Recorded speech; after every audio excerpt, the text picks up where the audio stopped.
У тебя почему, говорит, подписчик, ну, то есть просмотр есть, потому что, говорит, ты вот так берешь, говорит, вот так, и вот так, говорит, снимаешь, говорит, пофигу, вот так рассказываешь от себячины, короче. И вот так ходишь, говорит, и люди смотрят, что ты, говорит, живой, на самом деле, говорит, что ты есть, как она есть.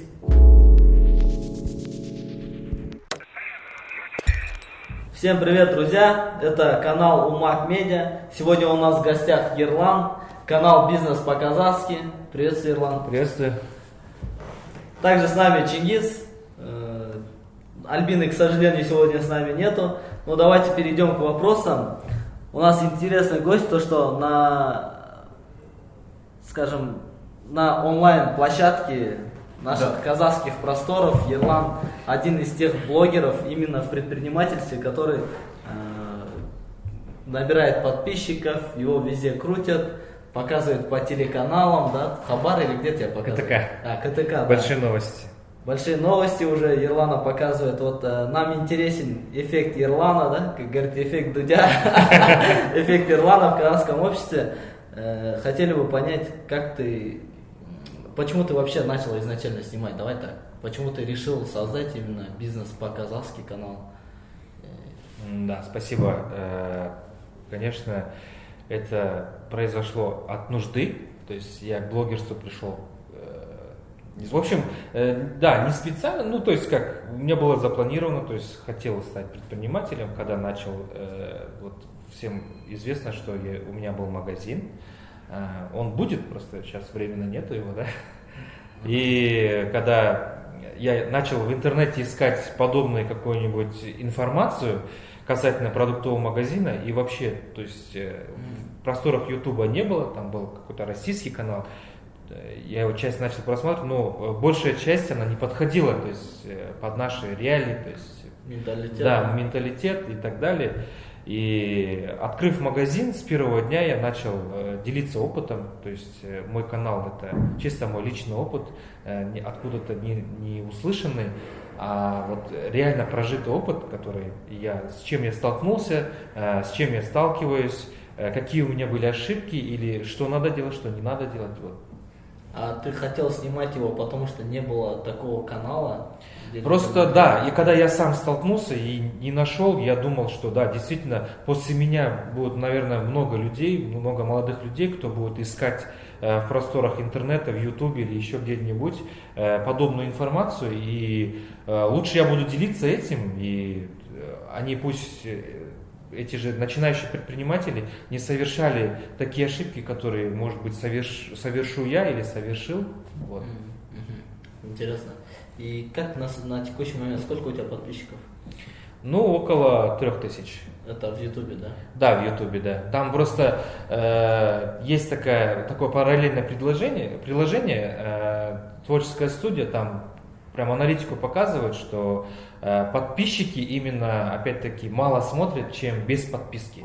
То есть вот там в YouTube. Он больше в поиске выдается, да? То есть? Да, в поиске, в рекомендуемых видео, там, каких-то там, я просинхронизировался в Гугле, там, в каких-то российских сайтах. То есть какие-то эти смотрели там в Ютубе, там, как там раскручивать канал, там, как там его наворотить? Ну, честно, не заморачиваюсь сейчас над этим, потому что некогда, то есть занимаешься своими основными делами, и это как мое хобби, и то есть хочется и людям тоже внести какой-то вклад в развитие, в экономику нашей страны, может быть, вклад в общество какое-нибудь, да. Это уже как второе, то есть как хобби и как работа тоже в вторую очередь, да, сейчас. Можно вопрос такой, когда ты понял, вот ты первое видео снял, например, как открыть свой магазин, да, по-моему, первое видео такое у тебя было? Да, первое видео у меня, самое первое видео, когда я искал помещение, я начал снимать на видео, и у меня был просто человек, то есть тетя, да, которая имела опыт, и она говорила, вот, я посмотрев со стороны на этот магазин, я могу сказать, там у него есть, то есть ходовой ли он или нет, то есть снаружи и внутри. То есть первое видео у меня, это нарезка и есть, то есть я начал вот так снимать и ей выкладывать по WhatsApp прям. И она смотрела, говорила, что-то этот магазин подозрительно, этот странный, этот подойдет, этот не подойдет. То есть первое это WhatsApp видео было для тебя? Да, WhatsApp видео, да.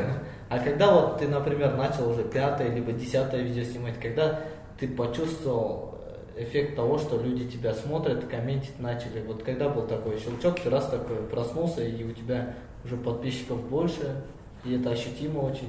Ну, когда ты понял, что ты блогер, да? Ну, так скажем, я начал, то есть, отсниму видео, забуду, потом, когда время приходит, я, то есть, позже выкладываю, да, свои видео, то есть, отсниму, там, может, монтаж надо будет, бывает, что времени не хватает, чтобы выложить в YouTube. Но это было где-то через пару месяцев после того, как у меня было там, так скажем, все блогеры делают себе там, так скажем, заначку, то есть они, если что-то срочное, они сразу выкладывают, да, а если там нет, то какой-то регламент там идет, да, то есть у меня как такого регламента не было, то есть то, что приходило в голову, и я... Экспром там выдавал. Да, выдавал, да, и пошли какие-то первые... Через пару месяцев, я так думаю, после того, как я выложил первые видео, то есть первые там через каждые 2 дня, там, как не было, то есть хаотично как-то это все проходило, были какие-то вот комментарии, были и хорошие, и плохие, и после этого я как-то почувствовал, это, наверное, было, может быть, на каком-то 5-м или 10-м вот, между этим промежутке, думал, что хоть какая-то польза есть, то есть люди начали смотреть, то есть есть какая-то польза, и я начал дальше. А кто они, вот эта вот аудитория? Как-то вот для себя... Это аудитория те, кто неуверенные в себе люди, которые хотят себе открыть продуктовый магазин. То есть они ищут какую-то вот информацию, копают и найти не могут. То есть, это действующие предприниматели нету там? Или это новые? Действующие есть, сидят, они смотрят, и они вот как-то и не комментируют, и как бы смотрят, наблюдают, да, то есть и опыта берут, и как бы ничего не говорят свое. Но есть среди них, которые действующие предприниматели говорят, вот, Ерлан, ты сделал неправильно, это вот так, это вот как-то вот это делается, да, добавляют там, то есть есть хорошие комментарии, которые полезные, то есть для какие-то вот, может, мои неправильные моменты. Да. А тебя хейтили, там есть какие-нибудь плохие комментарии? Да, очень, да. Там бывает, да, это я не...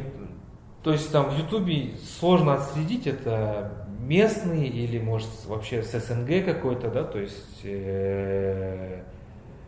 были, да, которые и в Инстаграме, и в Ютубе писали, то есть они просто ставятся на блок, то есть я как-то на них не реагирую.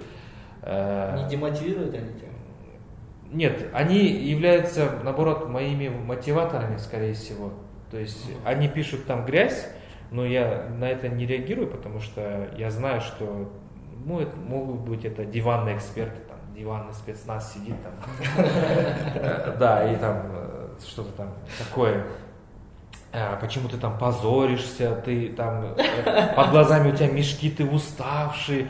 Ну, и я просто говорю информацию, контент, который полезен для кого-то, да, то есть не так, чтобы там весь красивый, там ухоженный, стоишь там, я не знаю, там с навороченной камерой, там. У меня там даже бывает, что звук там плохой, да, из-за того, что там холодильники работают. То есть у меня нету такого профессионального оборудования, чтобы там поставил и только меня хорошо слышно. То есть я максимально стараюсь дать то, что ко мне в голову пришло, и вот так.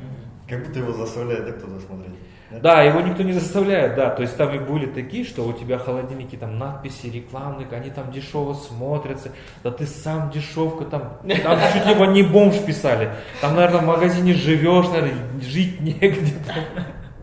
Вот такие, да, есть. Ага, хорошо, интересно вот... Вот сегодня, да, очень блогерство стало популярным, да, и да. Как вот сам считаешь, да, вот для малых бизнесов, да, для малых предприятий, вот создавать такие каналы, сообщества, это актуально или... Я считаю, что это очень хорошо сейчас нашим вот подрастающему поколению. Те ребята, которые хотят открыть бизнес, они могут посмотреть, и я так считаю, что это нужная вещь. То есть мы сами создаем, например, какой-то вот канал, тот же самый, да, может какое-нибудь там сообщество, и от этого люди много берут и не совершают там чужих ошибок, то есть Умные учатся на чужих ошибках, говорят, да, у нас. Они совершают там свои, там бывает, что, например, такую ошибку совершишь, что можешь там закрыть магазин или закрыть свое предприятие, обанкротиться в конце концов. А, например, ты знаешь эту информацию, ты можешь как-то обойти эту ошибку и, то есть, не закрыть свой магазин или там предприятие. Да. Вот сегодня, допустим, блогеры, да, у них основная работа это блогерство. Для тебя как? Для меня вот блогер тот человек, который полезный, да, то есть тот человек, который занимается бизнесом, да, то есть является действующим предпринимателем и делится своим опытом в реале. Я считаю, что этот человек очень полезен, потому что он знает свои там, ежедневно сталкивается с этим, и он, то есть, делится с этим. Доверие больше вызывает, да, нежели книжно начитанные или там просто как-то красиво все преподносят, но на самом деле они сами в этом вообще не участвовали, да. Как ты считаешь, вот, я думаю, вообще на казахстанском рынке нету конкуренции в плане обзоров бизнеса, либо вообще предпринимательского канала, потому что у нас же все вайнеры, либо... Да, согласен. Вот либо реально мы политологи. посмотрели, вот реально либо политики они, либо реально вайнеры. Больше нету у нас никого. Да. И самое главное, у них смотришь там, вот Кайрат Балма, ты смотрел? В YouTube канале, вот я посмотрел, я честно, я офигел, реально. Там такой ужасный контент, такую шнягу снимают ребята. 3 миллиона просмотров.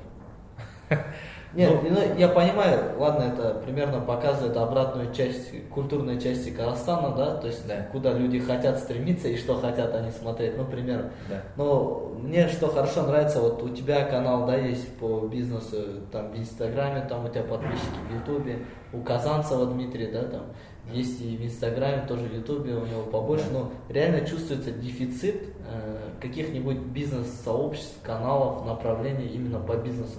У нас реально никто этого не делает. Я не видел ни одного канала, чтобы кто-то реально чисто бизнес-контент выкладывал бы.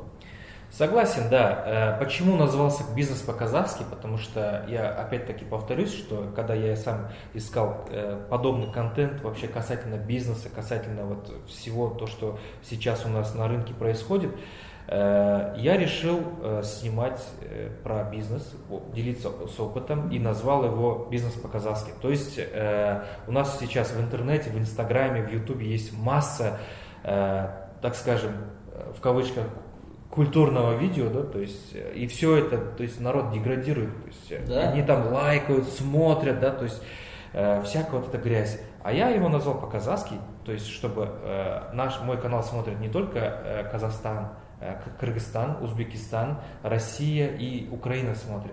Я его назвал «Бизнес по-казахски», потому что я хочу показать, что как работают казахи, как работает наш менталитет, как то есть мы должны правильно работать. То есть не обязательно быть там криминальным каким-то там, я не знаю, бизнесменом, там, чтобы поднять свой бизнес, да, то есть я снимаю опыт, то есть все по-честному. Я такой же обычный человек. Я вышел с обычного общества, то есть учился, закончил, работал там, на кого-то, потом решил стать предпринимателем, и вот первые шаги, первый опыт, я делюсь с этим. Хорошо, я, насколько знаю, у тебя есть группа в WhatsApp, где сидят магазины, именно продуктовые магазины, да? Да, у нас есть чат, где... А как он появился вообще? Вообще, у меня была изначально идея создать чат, чтобы все владельцы магазинов сидели в одном чате, делились со своим опытом, там какими-то там ошибки или там кто-то что-то крадет, или там те же самые, например, первая проблема, столкнулся с тем, что я, например, не знал цены на те же самые товары, которые после того, как я выкупил магазин с остатком товара и начал продавать, я не знаю цены, то есть там нету ценника. И не у кого было спросить. А там вот прям у нас делится, пожалуйста, подскажите цену, и скидывают фотографии, и там сразу 2-3 ответа идут. Вот я продаю в город такой-то, продаю по такой-то цене, у меня такая-то цена. Вот. И это очень реально помогает, потому что мне часто пишут в личку и пишут комментарии под видео: спасибо, что есть такой канал, спасибо, что есть у нас чат, если бы не было бы вот это, мне было бы сложнее. То есть я отвечая на ваш вопрос, то, что какое-то бизнес-сообщество, оно должно быть, это очень помогает предпринимателю для новичков, для зеленых людей. То есть мне пишут: ой, это я и так-то знаю. Там, да? То есть, например, я человек с опытом, для меня это может быть элементарно. То есть тот же самый поставить терминал, и он будет 20 тысяч тенге приносить в месяц. А, например, тот, кто даже не открывал магазин, для него это непонятно. То есть он не знает и как думает, что это просто терминал просто так стоит, да, допустим. И дополнительный доход, как он идет. Для владельцев бизнеса это элементарные вещи. То есть мы знаем, вот он стоит, этот стоит, приносит мне. А для начинающего это нет. То есть мы, объединяясь и вот делая какое-то бизнес-сообщество, мы вносим очень полезную информацию, то есть какую-то свою полезность для общества. Мы тоже хотим сейчас вот в будущем создать этот WhatsApp-чаты, но только у маговцев там будет. У кого есть программа УМАГ, и только собственники будут сидеть. Потому что, как я видел, есть такой момент в каналах, что там вот все друг друга приглашают, да, там, тебе все пушат. И там отток есть за то, что мусором кто-то гадит, да? Тоже в канале есть такое, да? Потеряться люди?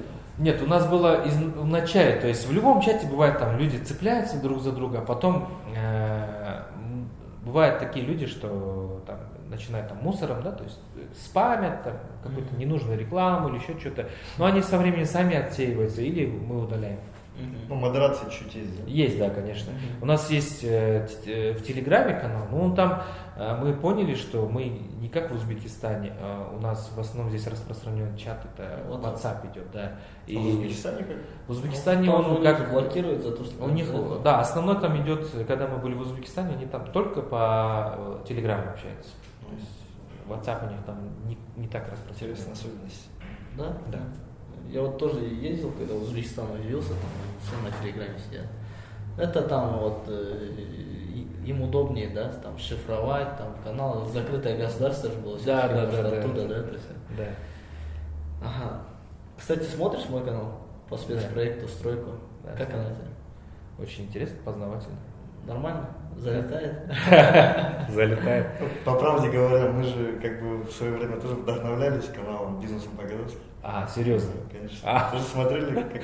Нет, просто видишь, я когда строил свой мини-маркет, я его с нуля сам же построил. То есть вот эти 75 квадратов, которые вместе, я там с узбеками вместе ходил, там все, да, там бетон мешал вместе с ними, там опаловку строил, да. И тогда это был 13-й год, 14-й год. И получается, не было, вот реально я тоже тогда искал. В Ютубе, может, где-то можно посмотреть, как построить правильно магазин, но ничего не нашел, и то в то время точно ничего не было. Да. И когда ты начал вот транслировать, я думаю, у меня опыт 5 лет, да, там, в магазинном бизнесе, я думаю, почему бы не снимать тоже. Я здесь ходил, и как раз я вот с ребятами, да, мы взяли вот этот комплекс, вот, ресторан, где супермаркет будет, и раз здесь сидели, давайте, ребята, тоже транслировать это. Сейчас есть возможность в лайв-режиме показывать стройку, все моменты. Пошагово, да? Да, а потом я даже говорю, запустим магазин, супермаркет, запустим, реально будем снимать, как касса работает полностью, да, там мы будем показывать, какие продажи и сколько я реально зарабатываю. Я хочу показывать, сколько в неделю у меня выручки было, сколько у меня расходов пошло, чтобы люди смотрели, насколько это доходный, либо нет бизнес, да? Какие моменты. Я же тоже, по сути, иду неизвестность, да, там, я же не знаю, будет ли там реально доход. Может, завтра его на продажу выставлю в Ютубе, да, такая. Ну, посмотрим, да, это же такое. Вы видели, с чего он построен? Да. Мотивация такая, да, то есть для народа, потому что многие же сидят тоже, там, сомневаются, мне зайти в бизнес, нет, там. Да, все правильно. Видео какое-то, да, там, положительное, можно сказать. Нет, согласен, правильно. Надо делиться опытом, какими-то ошибками, какими-то советами. Потому что человек, если, например, видит, смотрит это, и, например, какой-то частью он мотивируется этим, и он начинает идти, может даже тот в бизнесе невозможно повторить успех другого человека, да, то есть каждый успех уникален. Например, у меня вот долгое время один парень прям как-то сомневался, спрашивает, исчезнет, спрашивает, консультируется, позвонит там. Я ему как-то уделяю время, и что-то исчез в одно время. Потом раз появился, он говорит, Ерке, говорит, я открыл магазин. Там-то в Астане. А он сам с другого города. Он говорит, я не хочу, чтобы меня там родственники в долг брали, там не отдают. Короче, они меня потопят. И открылся, и получается, у него сейчас в гору идет бизнес. Он говорит, я расширяюсь. У меня был 40, теперь 85 квадратов в каком-то торговом центре. У меня, говорит, прям бешено, вот, примерно выручка такая-то. То есть, чем у меня, он 3-4 раза больше. То есть, он еще лучше стал. Я говорю, молодец. И от того, что он посмотрел мои каналы, какие-то, может, мои советы, я от этого просто кайфую. Мне просто классно. То есть, он растет, у него, то есть под ним работают люди, он платит налоги, он оплачивает зарплату. То есть экономика работает. То есть он классно. То есть, если каждый будет из подписчиков так делать успех, мне вообще классно. Круто. Вот я недавно видел, вчера либо позавчера, видео, где ты записывал, ты говоришь, ребята, а теперь там звонки ко мне будут платные, потому что я не успеваю. Да, не успеваю, бывает. Можно прокомментировать. Не то, что монетизация, просто... Ты на этом сколько зарабатываешь? Насколько это выгодно? Нет, это просто на тот момент, что в первую очередь это будет фильтрация. То есть ко мне очень много приходят такие ребята, которые... Куда приходят? Прям твой нан-кебаб приходит? Да, в кафе приходят. Кстати, Ерлан кафе запустил, тоже нан-кебаб, снимает вроде... Там сейчас видео рассказывает какие-то вещи. Да, как открыть кафе, как открыть общепит. Да, он у меня в канале появится со временем. Да, то есть, можешь вкратце сказать, что такое нан-кебаб? Нан-кебаб это наша... хлеб с мясом, да? Да, там получается лепешка, и туда ложится только мясо. Кетчуп, майонез мы такой не ложим. Отдельно даем халапеньо, это острые перчики, и отдельно даем соус. Человек, если хочет, он добавит, если нет. Соус мы делаем сами, томатный есть, майонезный соус есть. Есть на тарелке, то есть там рис, мясо, салатик, вот, и наше вот фирменное вот это мясо. Он является как фастфуд идет, то есть в течение 5 минут мы подаем человеку. Там больше мяса, меньше овощей, то есть в основном кушают мужчины, и женщины тоже. Между шаурмой и донером. Да, между шаурмой и донером, да. Например, если в донере очень мало мяса, мы наоборот такие уложим чисто мясо. По-крылски. Да. Там он готовится с особенным рецептом, он идет как бы и не сильно жареный, и не вареный. Вот между ними вот такое. Хорошо, ладно, теперь вернемся к вопросу, потому что почему ты сделал платным, потому что тебе нужна фильтрация, люди именно приезжают в твое кафе, да, ко мне достают тебя. Да, вот пойдем, вот, и в реале бывает, что за консультацию, то есть сидим, общаемся, и я время теряю 2 до 3 часов. То есть был такой момент, что у меня вот рядом партнер, он говорит, ты потерял, говорит, 3 часа. То есть у меня основная работа, вот, я должен вот это, то есть у нас каждый день расписан, я должен вот это сделать. То есть ко мне приходят, я понимаю, если этот человек действительно открыл бы бизнес дальше. То есть они потом мне пишут, а как ты скажешь, если я буду продавать там игрушки там, да? То есть то, что я ему рассказывал 3 часа, это уходит напрасно. То есть этот человек из проекта в проект прыгает. Я из-за этого сейчас сделал, чтобы был у меня, чтобы какое-то мое время уважалось. Нет, ты откуда знаешь, что игрушки пойдут? Нет, правильно? Я не знаю, да. Я не могу ему это сказать. Они думают, что я эксперт во всем. То есть, пришли там спросить, да, он все равно расскажет. А что он скажет, раз уж это, я ему вот другой проект, да? То же самое. То есть... Дай 10, я тебе расскажу, да? Нет, я просто ему говорю, извини, у меня опыта нет, я тебе ничего не могу сказать. Нет, да, меня даже когда друзья спрашивают, вот этот магазин пойдет, как ты думаешь? Хоть у меня в магазине есть, я говорю, хрен его знает. Да, сложно сказать. А как его мерить? Я говорю, сидишь, считаешь тупой вот так вот. Прям сидишь там вот 2-3 дня, считаешь тупую ручкой.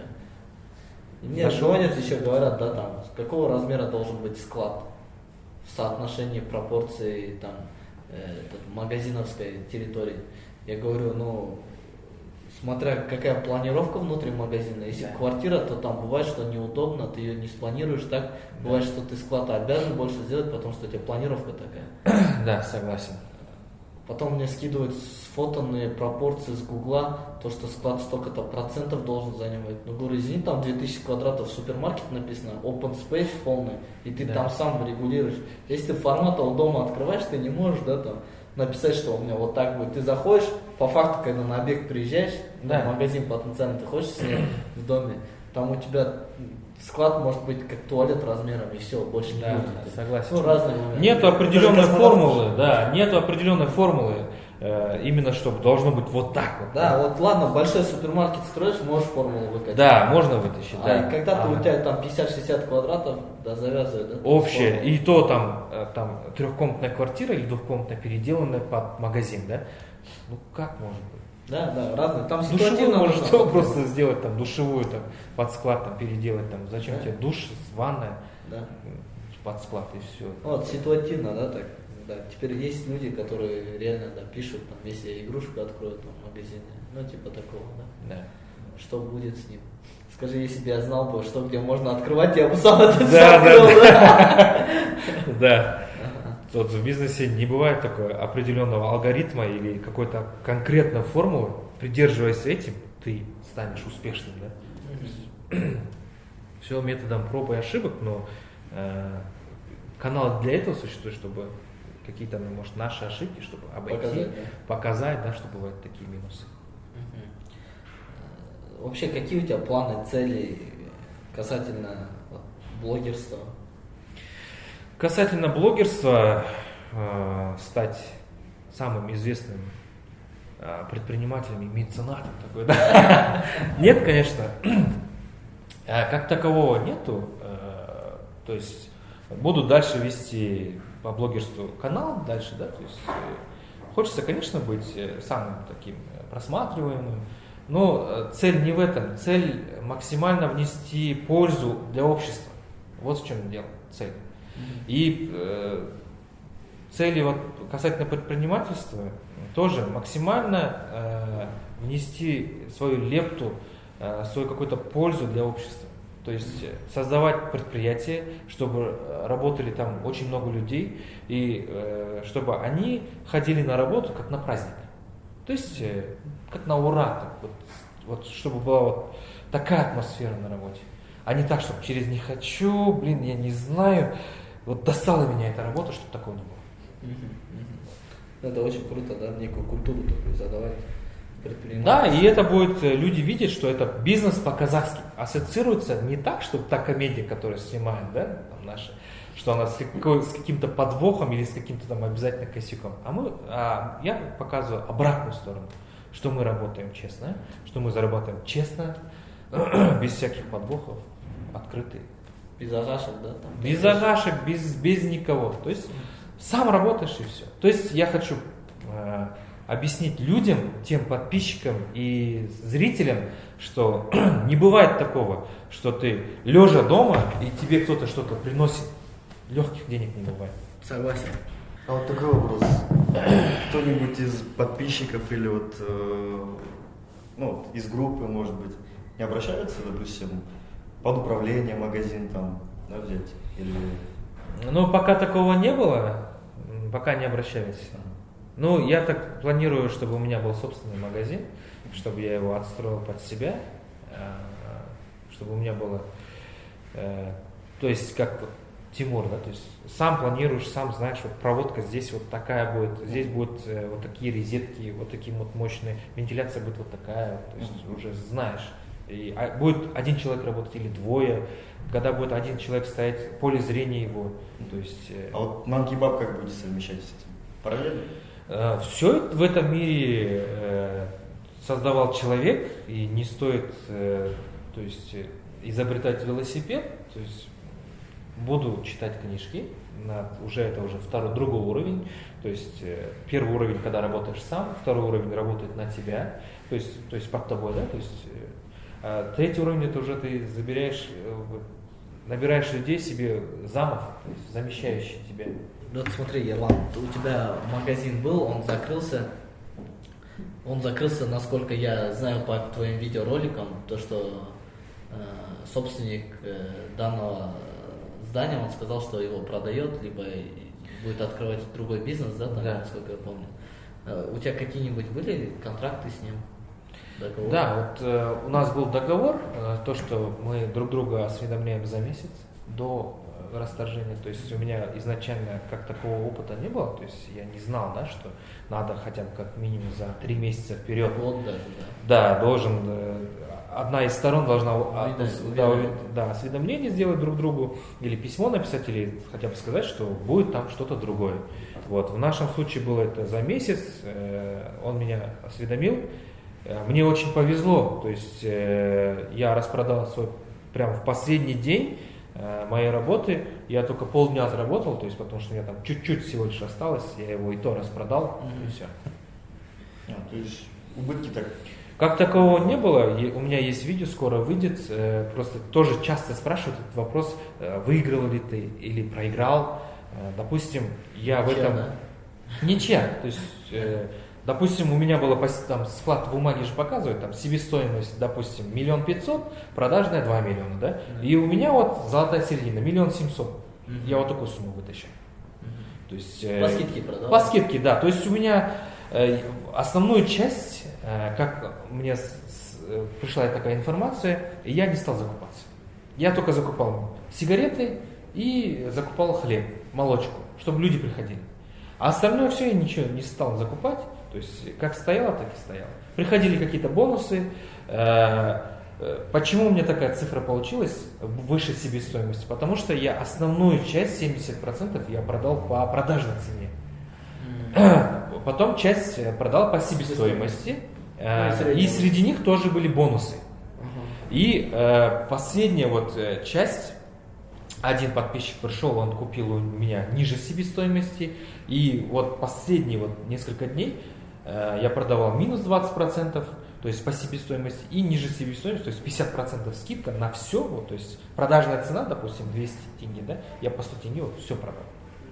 Сделал такую акцию, и прям люди приходили, им надо, не надо, они все раскупили, и я остался как такой в плюсе. То есть я уже каждый день видел так. Сегодня выручка такая-то, я ее снимаю, вот, и уже видел так. Я представлял себе наихудший сценарий, а получился, нормально, да? Очень хорошо. Ага. Насколько я помню, у тебя какие-то проблемы были в последних видео с органами СЭС, да? Да, СЭС были, да, но это не повлияло. Да. Да, то есть СЭС, да. Вот в начале лета была контрольная закупка со стороны СЭС. В простонародье называется СЭС, они 100 раз переименовались, то есть наши государственные органы часто переименовываются. Вот они пришли, сделали контрольный закуп, то есть как положено, заплатили за это, да? Заплатили, ушли, то есть они там из всего по чуть-чуть взяли, там, пробу того, алкоголь взяли, колбасу, молочку, то есть у них там свой, видимо, регламент был расписан, что надо было закупиться, они закупили, ушли и исчезли. И я думал, полмесяца не приходят, вообще не звонят, ничего. Потом, оказывается, они там переименовывались, там какие-то у них разъединения, объединения, реструктуризация была, и в общем в конце они пишут мне такое, что вот мы провели протокол испытания, вот у нас было исследование было, что вот какие-то там несоответствия были, да. Я говорю, окей, хорошо, что теперь делать? Они говорят, вот устраните, пожалуйста. Я говорю, ладно, окей, устранил. И выписали мне штраф. Я говорю, извините, у меня магазин, себестоимость товара, мне третью часть надо будет все распродать, чтобы восполнить, то есть, эту сумму. Сейчас, на данный момент, хочу вам сказать, что у СЭС штрафы очень большие. То есть это не как-то... И какой диапазон? У них вот минимально вот от 100 МРП, насколько я знаю. 100 МРП это 252 тысячи. 253 тысячи. Да. Это вот, если магазин у дома, он маленький. Только же этот вопрос поднимал же, уменьшение штрафов в малом и микропредприятиях. Да. То есть, вот как мы сообщество, мы должны донести до правительства, да? То есть, раньше у них было там хоть 50-60 тысяч тенге, один раз там как-то там они могли бы, так скажем, да, государство должно идти, то есть для предпринимателей хоть какими-то там шагами. Один раз там просто предупредили, второй раз, если нет, там часть оштрафовали, третий раз там жесткий штраф, четвертый можно закрытие, да? Хоть какой-то вот пошаговое сделать, что ли, а не так, что пришли раз, бах, и... 500 штук забрали, ушли. Да, в моем случае это было 150 МРП. 150 МРП или 200 МРП, в общем, 600 тысяч, почти 500 с чем-то тысяч штрафа, и они говорят, как у гаишников, ну, говорит, давай я тебе выпишу, тебе на уступку пойду, в течение там 5 рабочих дней ты там заплати, и я тебе 50%, да, выпишу, я тебе прямо сейчас выпишу, да, скидка, как у гаишников, выпишу, и ты оплати, говорит, мне, ну, то есть там через кассу, да, и, говорит, она будет действовать такая сумма в течение 5 дней.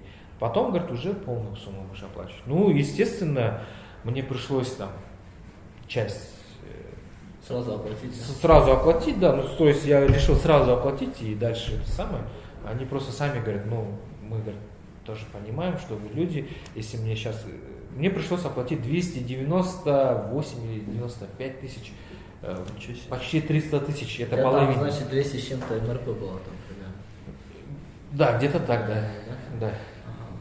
Так, хорошо, скажи мне, пожалуйста, какие итоги, да, там, то есть для себя ты магазином вот попробовал, посмотрел, что за бизнес, сколько у тебя, полгода, да, где-то? Нет, год с лишним. Год с лишним, да? Да. Вот год с лишним он у тебя был, и какие ты выводы для себя в целом сделал, что ты можешь так сказать предпринимателям, ребята, так хорошо, так плохо?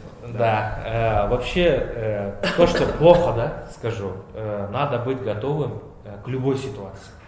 То есть, как бы не повернулась ситуация к вам, вы должны адекватно реагировать на все. Продавец не вышел, оштрафовали вас, там своровали товар, недосдача. Вот такие вот проблемы куча, но занимаясь магазином, предпринимателем быть, это очень круто, очень хорошо, потому что это очень прибыльно. Какой бы магазин ни был, маленький, большой, он все равно приносит прибыль. Для этого надо в первую очередь быть терпеливым, надо уметь работать и надо на работу ходить как на праздник, любить свое дело. Да, согласен. Ну, я думаю, на этом, в принципе, подытожили. Я думаю, кому было интересно, подписывайтесь на канал «Бизнес по-казахски». Умак Медиа. Крутые, вещи рассказывает Ерлан. Какой-то живой опыт, сказал, как по-простому, да, без лишнего пафоса, все как есть. И это очень круто, этого не хватает, наверное, сегодня в наше время. Спасибо. Спасибо, что приехал к нам уже не первый раз, мы тебя часто видим, уже сроднились. Дружим, да, сроднились. Так, давайте, успехов тебе на кебабе, я думаю, как-нибудь заедем, попробуем обязательно. Да. И новый магазин. Спасибо, да, новый магазин обязательно. Да, все, Макс.